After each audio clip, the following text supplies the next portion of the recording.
"Heather, stop," someone muttered, but it was too late. The whole cafeteria heard it.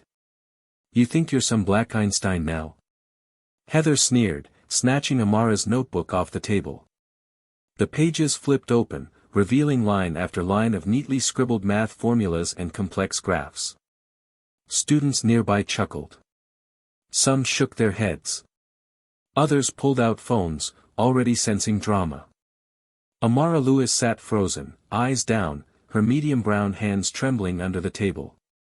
Her curly hair, pulled into a tight puff, seemed to deflate under the weight of humiliation. "Look at this freak," Heather continued, waving the notebook. "No wonder you sit alone, always scribbling this nerd crap.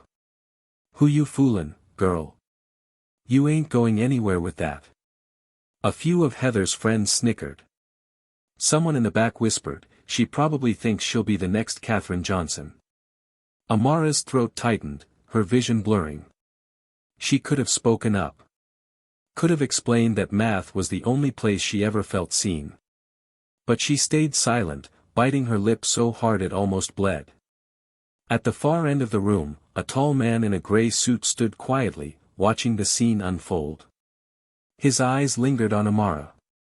His presence was unnoticed, until Principal Edwards tapped the mic. "Students, please welcome Professor Foster from the State University.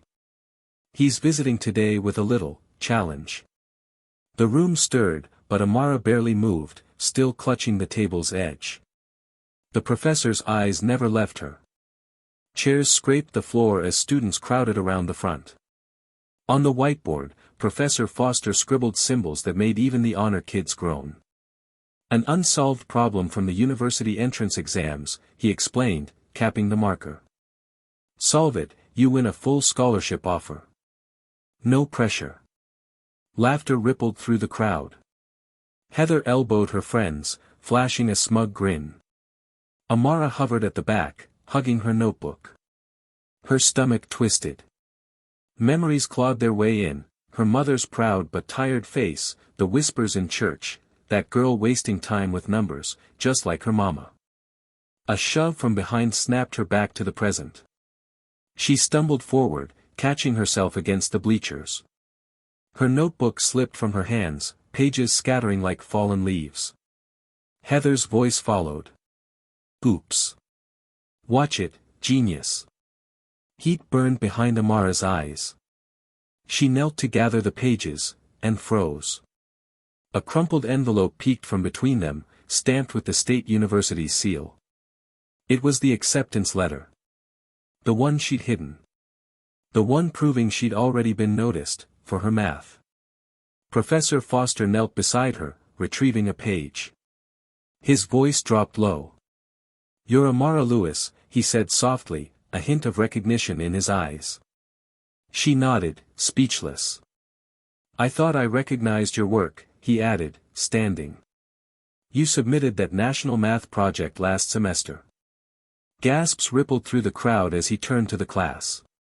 "Funny," Foster continued, eyes narrowing at Heather, "sometimes the quiet ones rewrite the rules."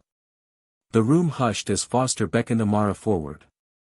Her heart pounded as she approached the board, the acceptance letter still crumpled in her palm. Heather's smirk faltered. Amara studied the equation, marker in hand. Her fingers trembled for a second, then steadied. Numbers and patterns bloomed across the board, the crowd falling utterly silent as the solution unfolded. When she stepped back, Professor Foster's lips curled into a proud smile.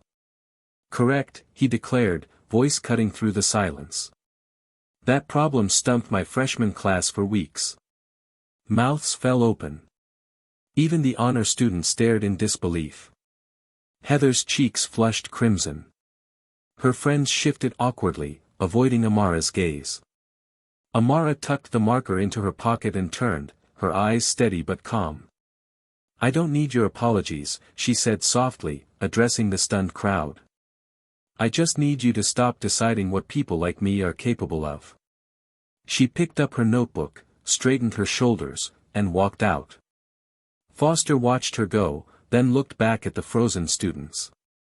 The room stayed quiet long after she was gone. What Amara taught them wasn't just about math. It was about seeing beyond skin, silence, or stereotype. In a world full of noise, sometimes quiet brilliance speaks the loudest. So if this story moved you, share your thoughts below and subscribe for more. Remember, dignity never shouts, but it always echoes.